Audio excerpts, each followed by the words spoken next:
Chapter 66, The Shark Massacre. When in the southern fishery a captured sperm whale, after long and weary toil, is brought alongside late at night, it is not, as a general thing at least, customary to proceed at once to the business of cutting him in, for that business is an exceedingly laborious one, and not very soon completed, and requires all hands to set about it. Therefore the common usage is to take in all sail, lash the helm a-lee, and then send everyone below to his hammock till daylight, with the reservation that until that time anchor watches shall be kept, that is, 2 and 2 for an hour, each couple, the crew in rotation, shall mount the deck to see that all goes well. But sometimes, especially upon the line in the Pacific, this plan does not answer at all, because such incalculable hosts of sharks gather around the moored carcass that were he left so for 6 hours, say, on a stretch, little more than the skeleton would be visible by morning. In most other parts of the ocean, however, where these fish do not so largely abound,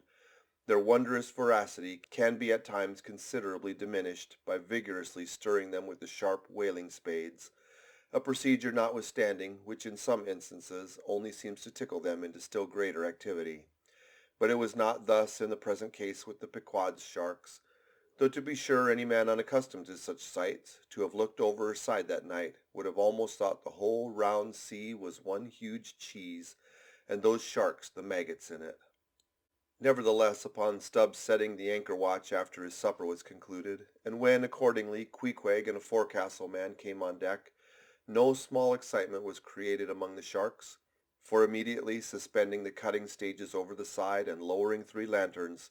so that they cast long gleams of light over the turbid sea, these 2 mariners, darting their long whaling spades, kept up an incessant murdering of the sharks, by striking the keen steel deep into their skulls, seemingly their only vital part. But in the foamy confusion of their mixed and struggling hosts, the marksmen could not always hit their mark, and this brought about new revelations of the incredible ferocity of the foe.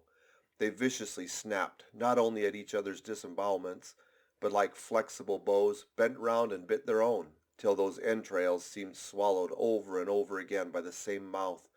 to be oppositely voided by the gaping wound.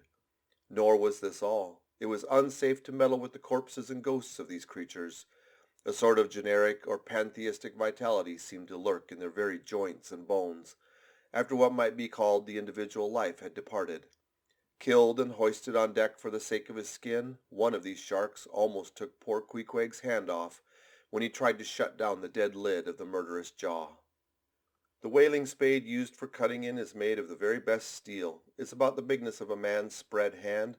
and in general shape corresponds to the garden implement after which it is named, only its sides are perfectly flat, and its upper end considerably narrower than the lower.